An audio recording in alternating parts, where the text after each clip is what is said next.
Pablo, welcome to the show, man. Justin, did we start the show already? This is incredible to me. Dude, Good to be here, man. It's so funny because you had reached out to me years ago. I think that's how we connected, right? You reached out, love your show, love what you're doing, blah, blah, blah. And then we got to meet in person at PodFest right before COVID. It was literally people were talking about coronavirus at PodFest, but we got to meet in person. And then you and your wife happened to be 30 minutes from me and Lauren doing a bird watching thing, which is why we could talk about birding all day if we want. All day, son. All day. No. But we got to have dinner and, some drinks and have a good time, man. But I'm excited to sit down and have this conversation because I love your journey. I love everything that you've been through. I love how vulnerable and open you are telling your story. And that's me, man. That's what I love. But why don't we take a second and talk about who's Pablo today, and then we'll break down how you got there. Sure. And I'm going to not speak in third person and just talk about myself as I instead of as Pablo. That's abnormal for you, right? It's normally, well, Pablo. Normally, yes. Normally I'm a third person superhero. Dude, I listen to your show a lot. I'm a big fan, and part of my journey is a year before you and I met at PodFest. When I started listening to you, was kind of my bottoming out and my spoiler alert, big moment of growth. We're going to talk at the end of the show, but at the end of the day, man, I'm a guy that has always felt talented, right? And I've always been externally validated by the talent that I bring to the table. And yet for the majority of my career, I never felt fulfilled. I never really liked what I was doing. Mm-hmm. And through my journey, I just refused to give up on this idea of if you can find your passion and follow your passion, you're never going to work a day in your life and you're going to love what you're doing. But I just couldn't figure it out. I was like, I'm not kidding when I heard Zach Galifianakis say it, and he was just like, yeah, I've just always wanted to be funny. And I was like, well, fuck, man. Yeah, you're funny. You can be a comedian. I can't be a comedian, right? All I like is making friends with people, making friends with each other. And I can't figure out how to turn that into a living. And I just kind of stuck to it. Sure. and followed the breadcrumbs to the point where, through a couple of big growth moments in my life that I'm sure you're going to pull out of me, I've been able to build a company based on the thing that I love doing, that I think I'm really, really good at, being the main driver of my company and being the way that I make a living and being what 9 other people now make a living from. And this is after a tumultuous bunch of lessons that, taught me to just kind of continue to lean into the things that I believe in. And some of those lessons came from you, man. So I'm super honored, and it's a surreal moment for me to be a interview on your show, based on the fact that when I first listened to you, I was just really in this circle of doubt after multiple big gambles on figuring this thing out. And kind of when I started listening to you was when I thought I was going to have to give up on all of it. And it ended up working out now 2 years later. So yeah, that's what I am. I'm somebody who's very fulfilled by being able to serve at scale based on what I love to do for people instead of for myself. Yeah, man. And I love that. Right. And so one thing I want to honor you for actually is, and we've talked about this all the time. I get pitched for people to be on my show all the time. And I asked you to be on my show and you go, not yet. You're like, not yet. I'll now that the offer's on the table, I'll reach back out when I'm ready. And I think the understanding and the self-awareness that you bring to the table of who you are, what you're trying to build, and now what you've built is huge. And I think that's why you and I get along. I consider myself a very self-aware person, and people who are not self-aware and people who think that they're deserving of all the time irk the shit out of me. If I had to say, what's my biggest thing? I hate people who think they deserve all the stuff.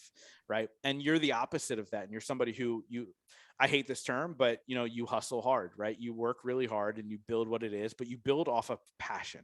And I think that's the piece that most people miss right now that I talk so much more about fulfillment and the understanding of that, it all came from the idea that I spoke to these high performers, these people who've built big businesses, who employ 9+ other people, who are able to kind of make livings for them as well. And they go, well, wait, I'm still empty, but you've done it in reverse. Let's talk a little bit about that moment where you're like, I'm not fulfilled in my life right now. And you started to chase building something off of what you're passionate about versus just doing it for the money. Does that make sense? Yeah, that makes sense. And like, I really do have this very clear memory of it's weird because this isn't like my formation story, but listen to Zach Galifianakis say that. I'm like, dude, I'm funny, but I don't want to be a freaking comedian. Right. Like, and following that, I honestly, man, I think the moment that was just like, all right, I really got to commit to this. I'm leaving too much on the table was I remember this clearly, cooking dinner with my wife. And, my wife at a certain point had to confront this childhood trauma that she had. And she was really struggling through it. And it's marrying her and being completely vulnerable to somebody and not being able to skate on talent around her because we're around 24/7 and everything is long term. Was the first time that I saw myself fully exposed and fully sharing that with somebody. And then on top of that, when she started working really, really hard on herself, there was this like evening where I was still just kind of like making $100,000 a year, working for this construction company, getting well paid to not work super hard. And she was working really hard on herself. And she saw me leaving some meat on the bone and was criticizing me in a way that nobody had ever really challenged me before. And my response was, listen, just because you're not happy with who you are doesn't mean I'm not happy with who I am. Like, just because you're working super hard to get over something doesn't mean I need to, because I don't have that thing to get over. Right. And at that moment, I realized I was full of shit. Right.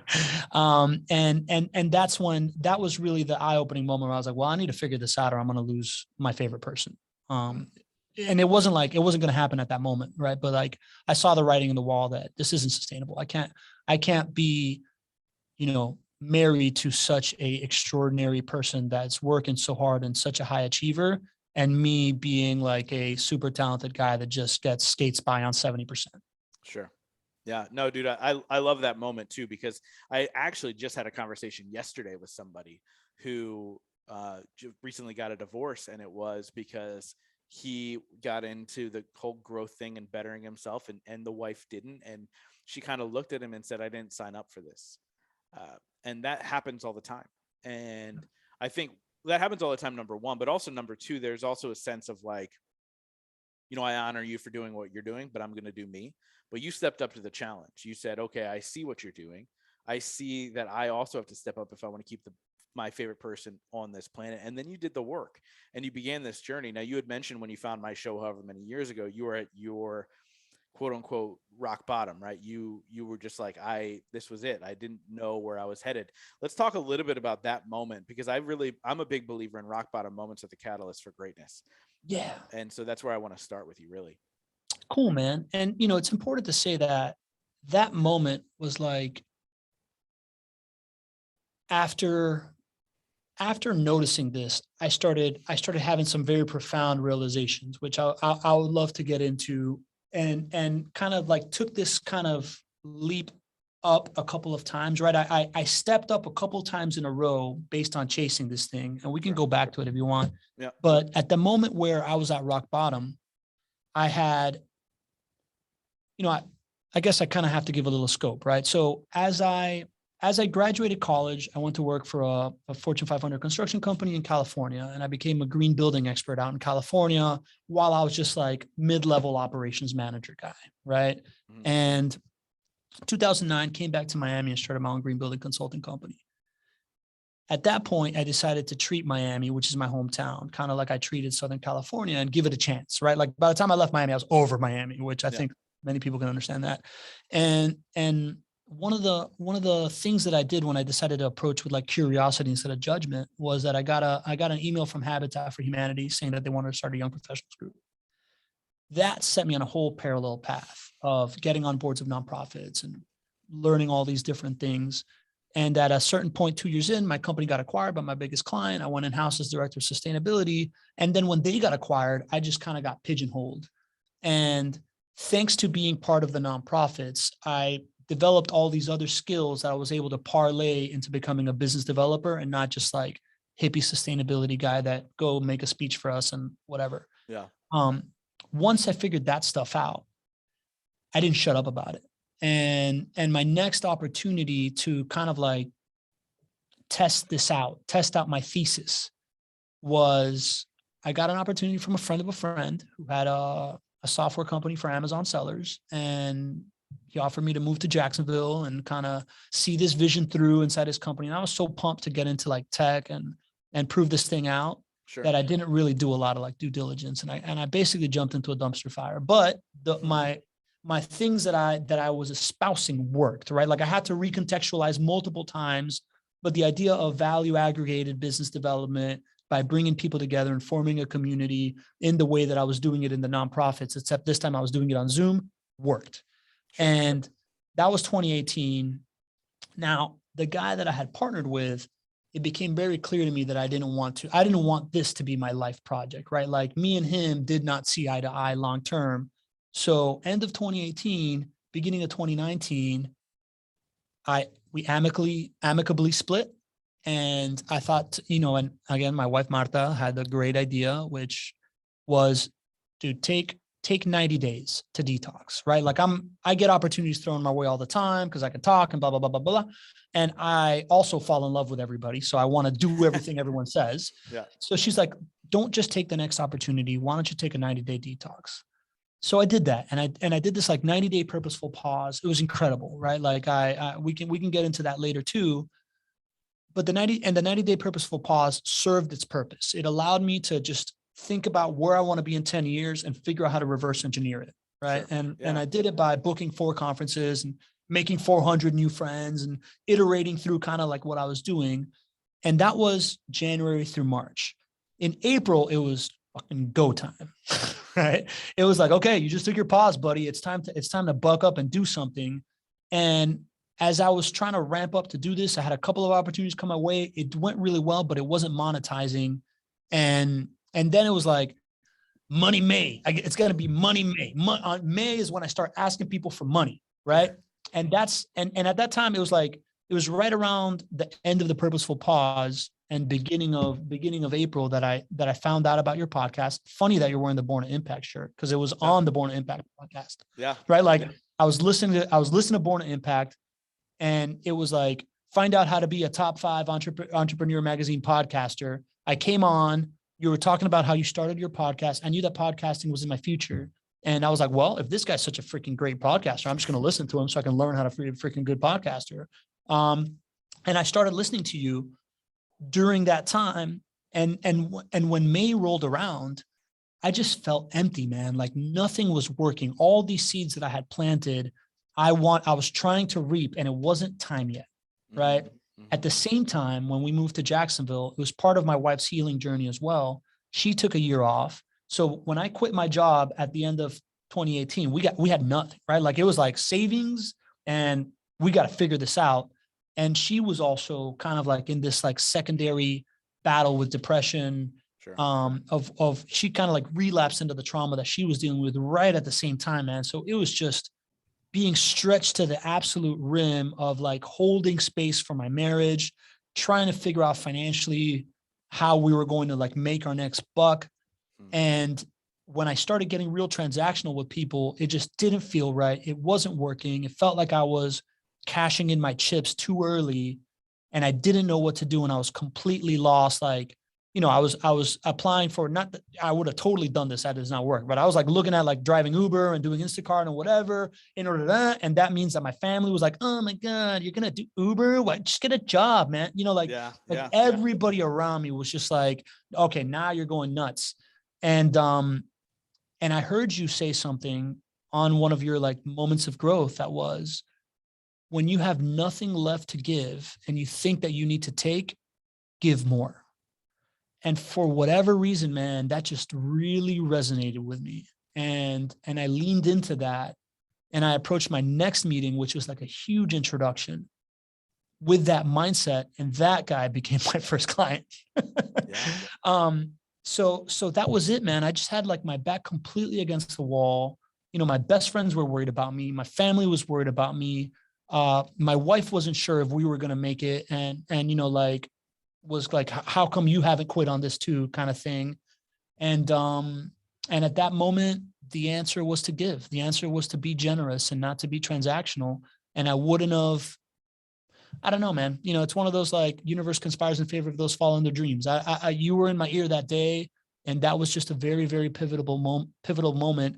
And I've never gone backwards from that, right? I've never, even in the face of great immediate short win opportunity, I have never stepped back from this idea of no. Give. And ever since doing that is really when stuff really started working for me. Yeah, dude. And it's so funny because I remember actually where that episode came from. And obviously, 400, I think episode 417 released today or something like that. And that includes the moments of growth and stuff like that. But 417 episodes, and that one really stands out to me too, because I remember what I was going through at that moment. And because there's also an Instagram post about it from however many years ago that was. And I remember essentially pouring into this individual who needed it, right? He was at his rock bottom moment. He was lost. He was all these things. And he ended up taking everything that I told him and literally created a competitive business to mine and purposely went after my clients and purposely did all these things. And there was about a day and a half where I was like pissed. I was angry. I was, screw this. I'm not helping anybody anymore, like bitter about it. And I woke up after kind of releasing all that emotion, and I woke up the next day and I was like, nope, that's not who I am. And who I am is somebody who gives and continues to give. And yes, with the understanding of that people will take and people will abuse and people will hurt you, but your job on this planet is to give. And the good always outweighs the bad. Have I been screwed over since then? Of course. It's happened multiple times, but that's what happens when, we want to give and there are certain people we misread and that's okay. All those things, but I'm so glad that stuck out for you. And, I've heard some other people too reach out about that specific moment of growth. And it's really that idea of, I think as human beings, it's our job to give. Right? Like it's almost like innate, like we're supposed to give, right? When we think about all the foundations that we have in our life, it's about giving, it's about community, it's about bringing people together. And really that's what you went on to build, right? You're like, the person I wanted to give the most to has become my first client, but you really have gone on to build community in all of this, and community begins with giving. So talk a little bit about what's it been like since fully adopting. And I'm not saying you weren't this person before, right? It was just that you get that tap on the shoulder from the universe, right? But I'm sure you've always been a giving person, but talk a little bit about how much life has changed since then in all your day-to-day interactions. You kind of referenced this earlier of just like why you and I get along. And I don't remember the exact words you said, but what stuck out to me was just authenticity, right? Like when I, the first episode that I heard of yours, I was like, oh my God, this is amazing. Was on Andre's episode, Andre Young's episode. I think his second episode, right? That I listened to. It was the first time I listened to a podcast back to back. And then when I got to meet Andre, he was just like, man, the best thing about Justin is like, the Justin you get on the show is the Justin that you're going to get at the gas station, is the Justin that you're going to get at a conference, like same dude all the time. And that's what it's led for me, man. It's this idea that I've lived in full integrity since that moment. I haven't, the first guy that kind of uncorked this for me was Gary Vee, who I know you're a fan of too, right? Like seeing an alpha prototype business person that is able to build $100+ million company and espouses the ideas of, no, man, you give 51% and you reap the 49. It's going to be good. And you're going to win long-term. That was the first time that I saw that model. And then, you in that micro moment was that model as well. And you guys are the two guys that I most echo with, right? Because I've never been more energized by what I do, right? Like, and I think that comes from that lack of bullshit that stops you when you are in full integrity, right? Like I'm not worried about, well, what if I do this? What about that? Or I do that? What about this? Right? Like, it's just like, this is my goal. This is who I am, full go. And it takes the governor off, right? Like, so I would say that the most obvious thing for me has been the amount, I'm a pretty energetic guy to begin with, the amount of energy. Yeah, no, the amount of energy that I get fulfilled with, right? Like I wake up earlier, I'm just much more pumped up to do stuff, and I'm able to show up with, more to give. It's been abundance, right? Like that integrity thing leads to abundance in whatever your superpower already is. It magnifies it all, and therefore you can be more of service.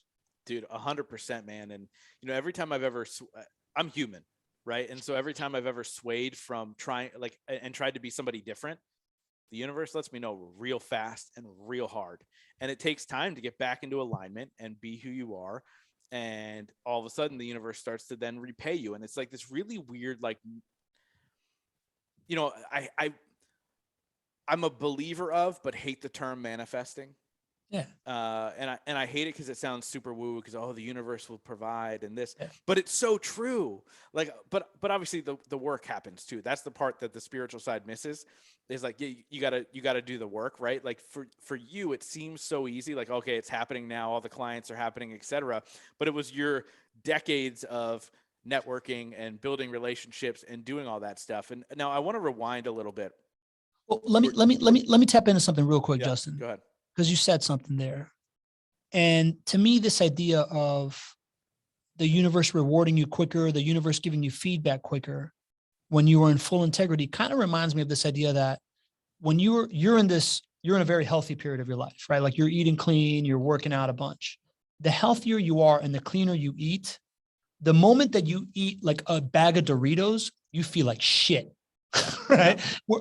Whereas before, you could be not as healthy and whatever, you eat a bag of Doritos, no big deal, right? Yeah. So I think the more pure you become, whether it is what you eat, how much you exercise, or just all of your inputs and your outputs of what you're doing in integrity, the quicker that feedback loop gets, right? So I think you and I so keyed into our integrity. I've never really thought about it this way, but when you're so keyed into this like integral feeling of, no, this is who I am, the moment you veer off that path, you feel it, man. Like, for whatever reason it is, and it sounds woo-woo and it doesn't, it's your subconscious, whatever it is.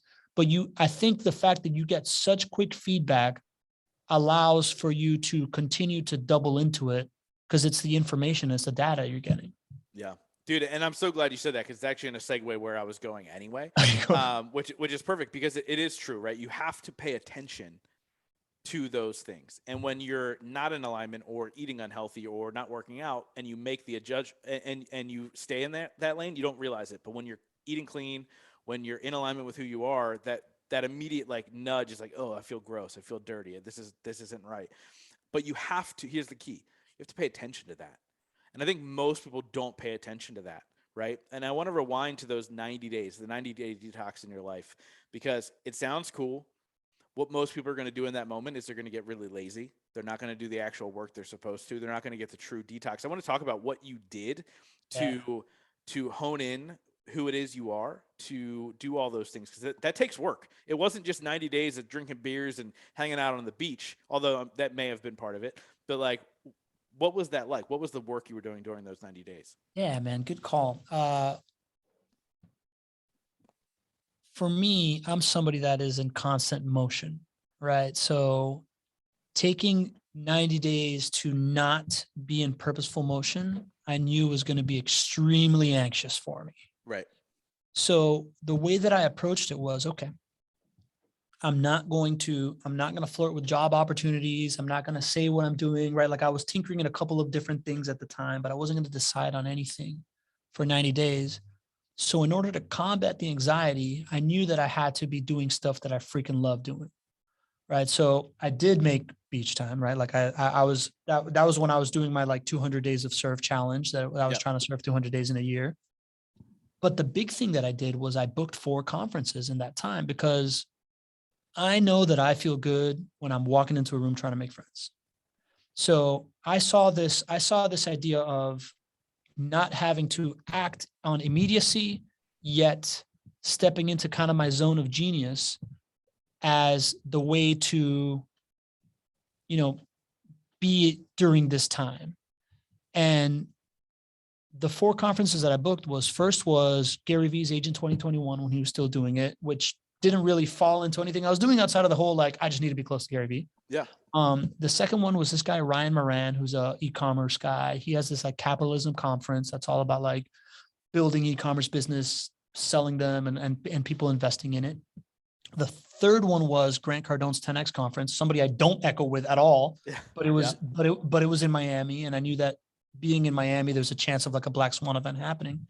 And then fourth was Funnel Hacking Live, just because I had heard such great things about it. Mm-hmm. And what happened throughout those 90 days is that, I went to Gary Vee's conference, and that was like a day and a half. And what I realized after a day and a half, I looked around me and I was like, I just made like 20 friends. This is awesome. And I looked around at everybody else, and they had like the same 2 to 3 people that they showed up with, Yep. or, like one friend that they made. And I'm like, hey, man, maybe there's a space for this here, right? Like these entrepreneurial conferences, people don't have the same reps that I had in the nonprofit world of going like 2 events a week and hosting panels and doing these different things. And before I left Miami, I kind of threw myself a goodbye party. And at one of the charities I was on the board for, I created my TED Talk of why networking is important, how to do it, and the things that I've learned from it. And I kind of gave that speech. I'm like, maybe I could be a speaker on this circuit, right. And so I showed up to the capitalism conference next with the idea that I'm going to tell people that I'm like a networking Sherpa, and that I can speak at these conferences and people can take value away. And I was going to follow up with people and interview them for 20 minutes about, from every conference I went to just kind of quantify the impact of what I was doing. Sure. And people fucking loved it, right? Like everybody I talked to was like, yes, this is so needed. This is such a middle school dance. I want to talk to more people, right? And except the conference organizer didn't think anything of it, right? And then I came home and I talked to other conference organizers. They didn't really find value in it. So I was like, okay, so this can't be my business model because my proposed clientele doesn't want to do this. So I showed up to Grant Cardone's conference, just kind of like still on the path. I'm following up and interviewing people, and I was doing it, right? Like I continued making content with people, which is a big part of the process. Showed up to Grant Cardone's, and what I thought would happen happened, right? Like I got like the best seats I could before that, just going full VIP. Sure. And literally minute 1 of the conference, I see my buddy Chris Lentz, who's like on the floor. He's like, Pablo, what are you doing up there? We're one of the big sponsors. Here's a diamond pass and you can hang out backstage. Right. So all of a sudden I had like a $5,000 pass, and I was kind of still going through this whole, like, yeah, I'm a conference networker, blah, blah, blah, blah, blah. And meeting people and getting invited to their podcasts at this point, but still hadn't been on a podcast. And there I saw Pete Vargas' speech. Which is all about leveraging stages and how you make money from a stage without it being just like the speaking fee. And that brought me back to like my aha moment of how valuable the stage is as a source of like social validation, and how you can like make people guilty by association on a stage. And this experience that I had at the Economic Development Agency of Miami. And then, somebody in that conference was like, bro, you're like a professional networker. I was like, I'm going to go with that. So I showed up to Funnel Hacking Live, and I was like, oh, I'm a professional networker. And all of a sudden everyone's like, oh man, a professional networker. What does that mean? Right. So like this idea of like hook points and Funnel Hacking Live, I don't know if you've ever been, man, but it's just a really well put together event that I need to check it out. You know what it was until recently, I was like, screw funnels. And now I have one. Yeah. So. and I'm with you, right? Like there's a lot of the whole Russell Brunson world that like I don't echo with. Yeah. But the event as like a case study in how you pull off an event is unreal, dude. So, and you really get to see the online business model up close in person, and it becomes very tangible to you. Right. Mm-hmm. So, and you get to be like, dude, these goons are making money with funnels. Like, come on, I got to add something out of this in my arsenal. Right. Yeah. So super, super great event to learn from. And there, showing up as a professional networker and doing this stuff, I saw a lot of people with online platforms, and I started getting invited on podcasts, and that led to me just getting a bunch of reps on podcasts and getting my speaking points out.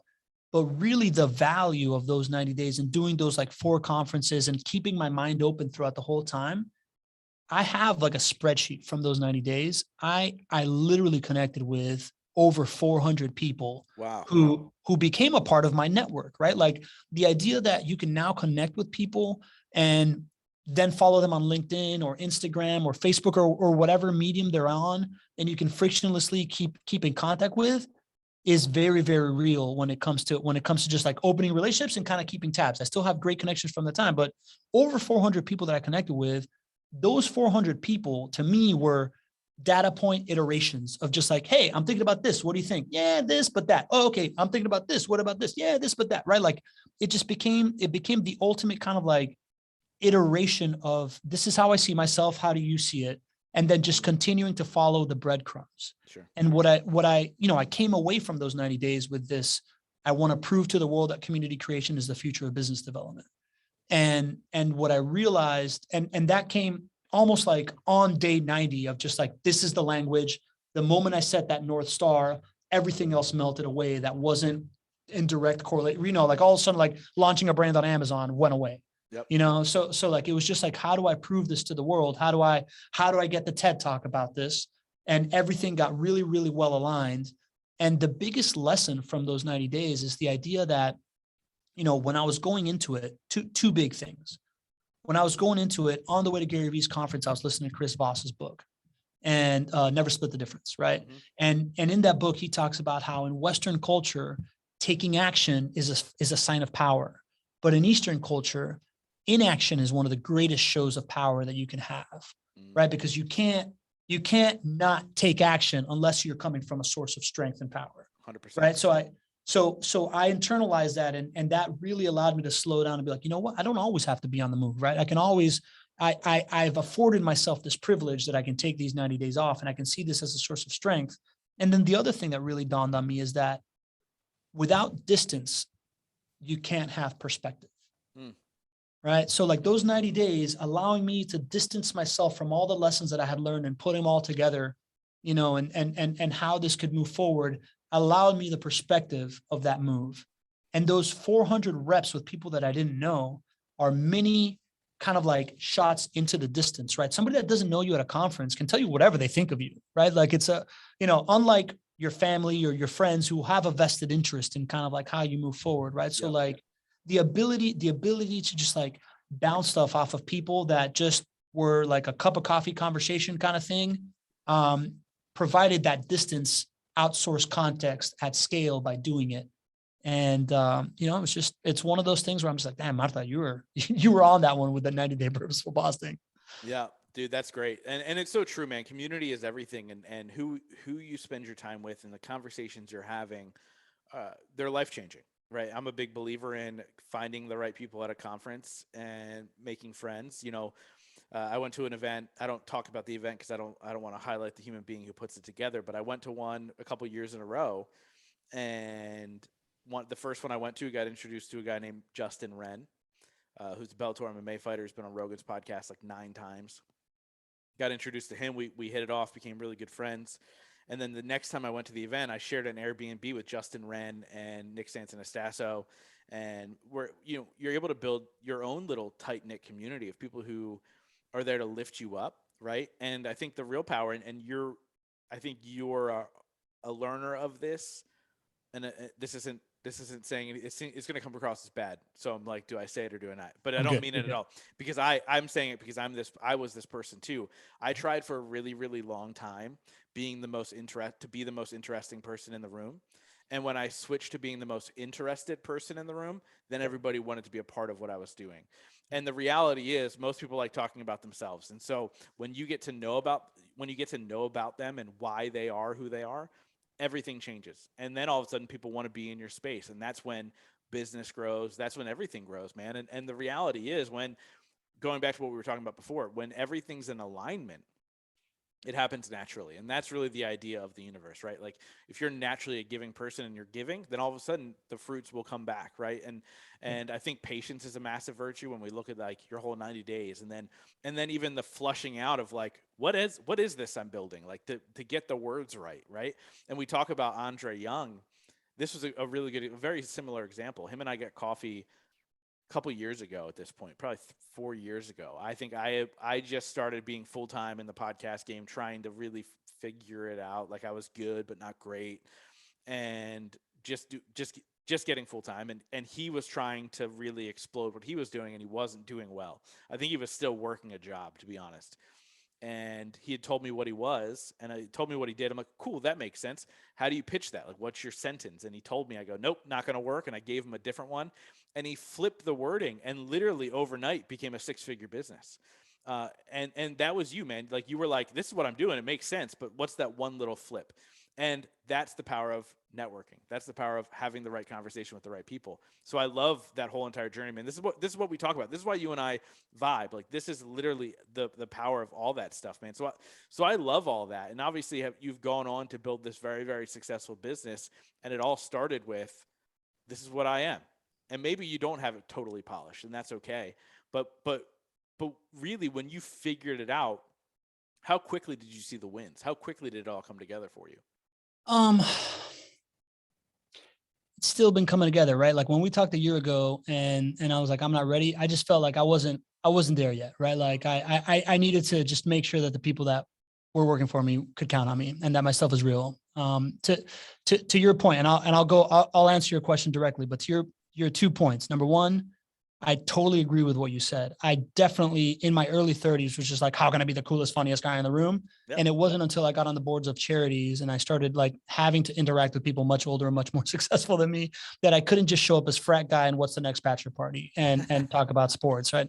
And the only way to figure that out was, just to understand that, no, what people want to know, if you are interested in people, then you can find out how to solve their problems and try to poke at it and try to be useful and add value. Right. That's kind of like the networker's journey, is understanding that the first thing is you got to add value to people, not just like be cool. Second, this idea of tweaking a word around literally just happened to me like 4 weeks ago, right? Like this type of stuff is real. This community creation for the future of business development was a really, in 2019, people were interested in it, but community wasn't really a Monday morning problem for people, right? Like I had to figure out as it evolved. My first client was a world-class content strategist who has a best-selling book on how he grew 1 million followers in 30 days. And we launched this community on the back end of this like free book plus shipping funnel that allowed a little bit more LTV on that and allowed him to serve more people and scale his business model. I have the book. It's phenomenal, dude. Brendan Kane's a genius. I'm just going to throw it out there. And Hook Point is even better, right? Like, cause the 1 million followers is like this experiment that he did that you can do too. But Hook Point as a concept is freaking phenomenal. As I was learning from him and doing this community play for him and learning content strategy, I'm like, wait a minute.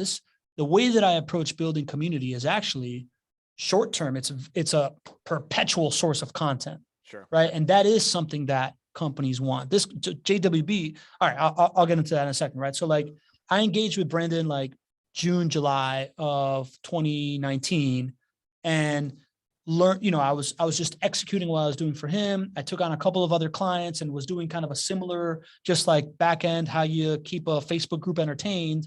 And then I met these guys that I have behind me, JWB, midway through the year. Their CMO was going into the content game and just like getting his teeth kicked in. And I met them at their like charity volleyball tournament. And I played with him and I was like, hey man, I got some advice for you based on what I'm doing here. And he's like, I'm not ready yet. And then I saw him again at their charity golf tournament in November. And I was like, how's the content thing going? He's like, bro, still struggling. I was like, you ready to sit down? And we sat down. And at that point I painted this vision. Instead of selling community, I was selling, listen, man, the bottom line is that you can be everywhere on the internet at once without having to work really hard if what you're focused on is being the stage as opposed to being the star of the stage, right? And being a kingmaker as opposed to trying to be king. And we devised a strategy to create this show where their clients and their ecosystem and their prospects could all interact. And that was the beginning of the hockey stick, right? Like that 2020, we started that January 2020. By December 2020, we had a fan appreciation show that was just like client after client coming on, talking about how like this community is the best thing ever. And this has added so much value. And this is why they're customers with JWB. Q1 of 2021 is the biggest quarter they've ever had. Like on the culmination of this, they're now having like in IRL meetups, right? Like in real, people like in like we're in Florida, bro. There's people in like Northern California that last week hosted 26 people that are fans of the show at their house. And out of those folks, like some of them had never even heard of the company. And there's like a video in the Facebook group of two people dancing, and the person be like, hey, when are you going to get a property with JWB? Like, as soon as possible. Like it's insane, cool, right? Like the scalability of community and the influence. And even with that, throughout 2021, I was sucking shit at selling it, even though I had this like amazing case study. And it wasn't until I realized that in 2020, I was the host of two podcasts. One was my podcast that acquired about $60,000 worth of clients for me. The other podcast, I was the host of this podcast, the Not Your Average Investor Show with JWB, which created a $44 million client acquisition channel. And do you want to know the difference between those two strategies? Right? Like that is something that dawned on me 4 weeks ago.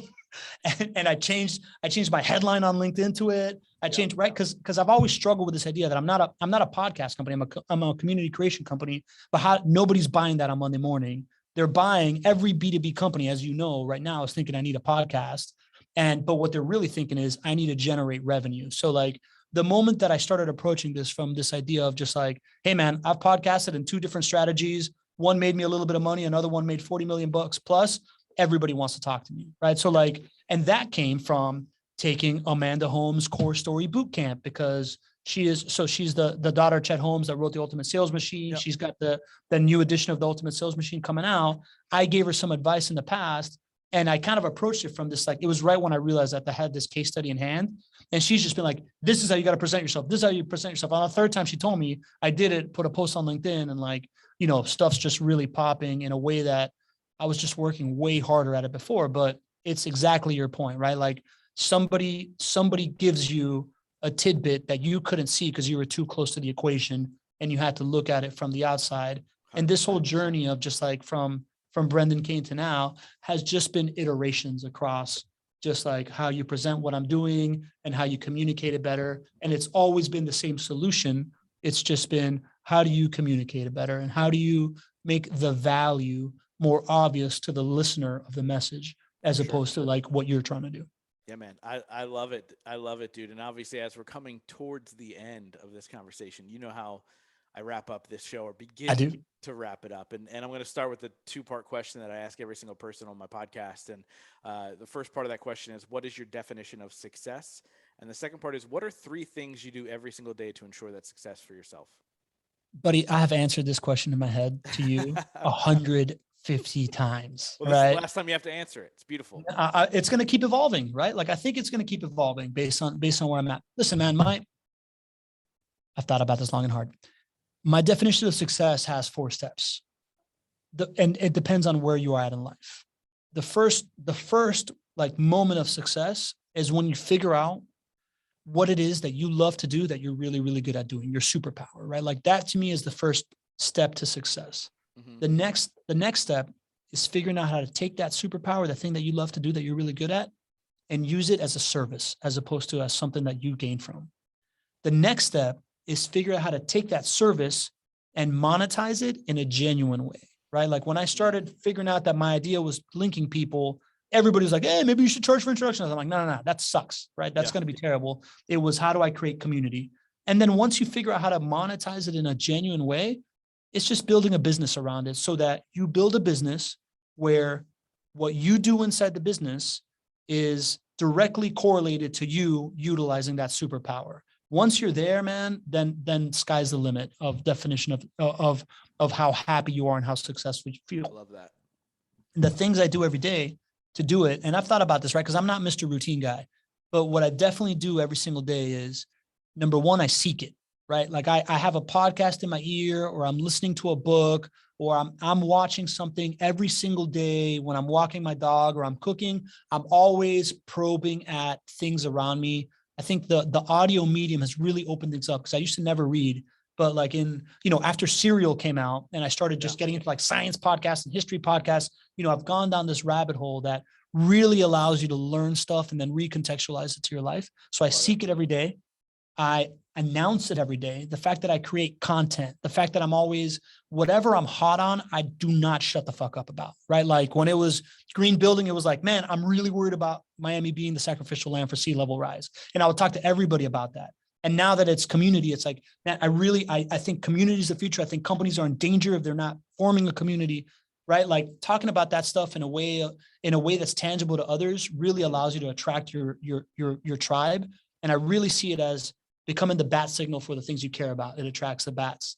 And then third is I connect, man. I every single day I'm reaching out to somebody different, right? Like whether it is, I have my team, I have my friends or whatever, but every single day I'm touching base with 1 to 3 people that are far enough from me to give me some kind of feedback that isn't immediately visible if you're inside my ecosystem.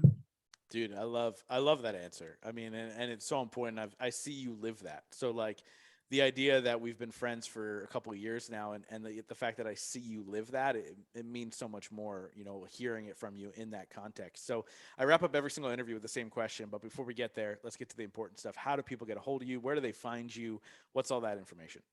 Yeah, man. Like, I've got a podcast. It's called the B2B Community Builder Show, right? Like I eat my own dog food. I'm a staunch believer in having an internet talk show as a way for people to be able to interact with you at scale and build relationships. So the B2B Community Builder Show is my podcast. I love it.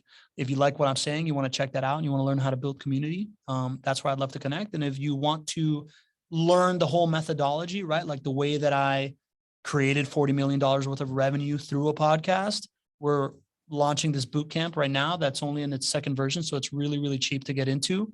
And you go to BeTheStage.live/bootcamp, and you'll be able to enroll in the 4-week cohort class and learn all my tricks. Sweet. And it's super affordable, by the way. We were talking about before I hit record. So go check it out. Make sure you guys definitely check that out.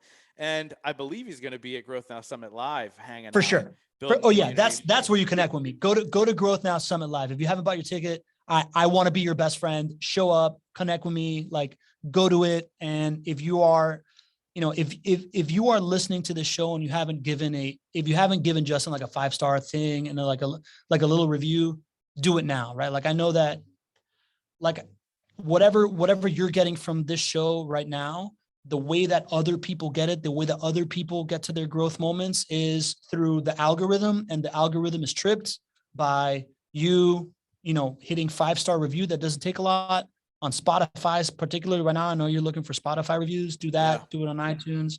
And the other thing is just like take a screenshot. Like go back to Andre Young's episode and share it with somebody, dude, because it's freaking brilliant, right? Yeah, Andre's a legend, man.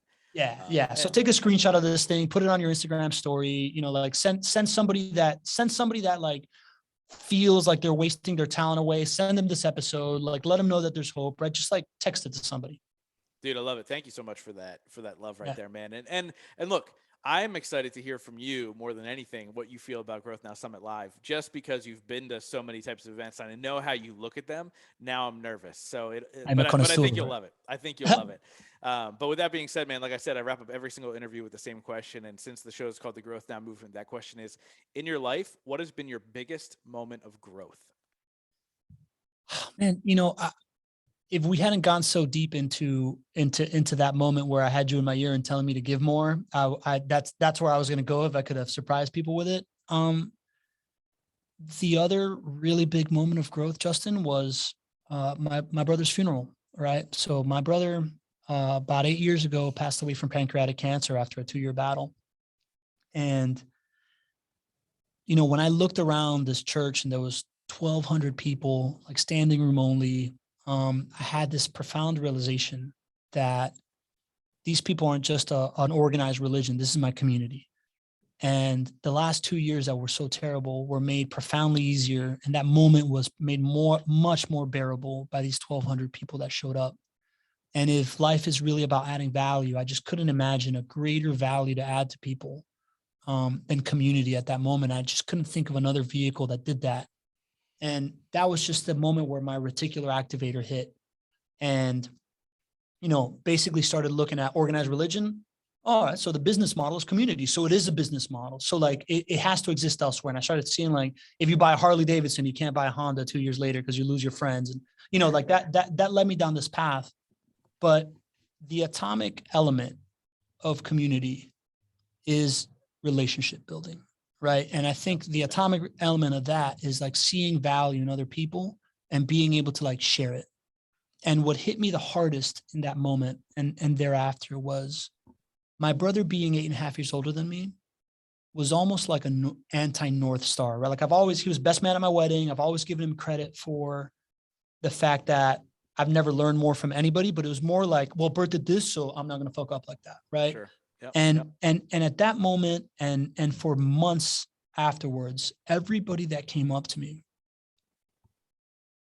would say, you know, what I loved about your brother is that anytime I knew that he was in a room, I knew that I was going to feel welcome, right? Like he was somebody that kept it light, kept people talking, brought people together. And I knew that if I walked in a room that he was in, that I was going to feel like I belonged. And that hit me, man, that I never gave him credit for that, right? Like that idea that's how I see myself. And that's the greatest value I think I offer the world. And I never gave him credit for that. The best man at my wedding gave me this profound moment that was, what else am I missing in other people? What am I not giving my loser uncle credit for? What am I not giving that person that I just have dismissed credit for? What can I learn from people that I have not giving them the chance because I've categorized them already, because I've decided that I already know who they are? And that was a huge unlock moment of just approaching life and approaching people with wonder instead of judgment. And that's really been the thing that has made this journey possible. Dude, thank you so much for sharing that, man. I think that's such a game-changing moment. And I do feel like when things like that happen in our life, your eyes are open to so much more, and you were able to absorb that. And I think one big takeaway I have from this conversation with you is that you're really, really good at being aware of the things around you, and you absorb them, and you listen, and you take in the things that you need to take in, and you let go of the things that you need to let go of. And I think that's a superpower in itself that many people don't have. And you know, they play the victim instead of being the person that's there to learn. And so you are not that person, man. So thank you so much for, you know, constantly being that person who pours into others, who gives, and continues to learn and better themselves, and having that definition of success continuously grow. I think that's really the goal in life, man. So thank you so much for coming on and sharing your wisdom with my audience. I look forward to our friendship growing. I look forward to hanging out in person here in a couple months, which is wild, man. Less than 100 days. And then with that being said, man, I look forward to having you on the show again in the future, as I'm sure you'll be back. But thank you so much, man. You mean a lot to me, Justin. So, and this moment means a hell of a lot to me, man. So, you know, you are somebody that has been acknowledging people's value and putting them on your stage for years now. And the way that you show up, the way that you listen, the way that you give is the light on the path that I want to travel on, man. So just, I really appreciate you, and I really appreciate this show and what you're doing. And I really appreciate you having me on, man. This is a surreal experience. Thank you. Thanks, man. Talk soon. All right.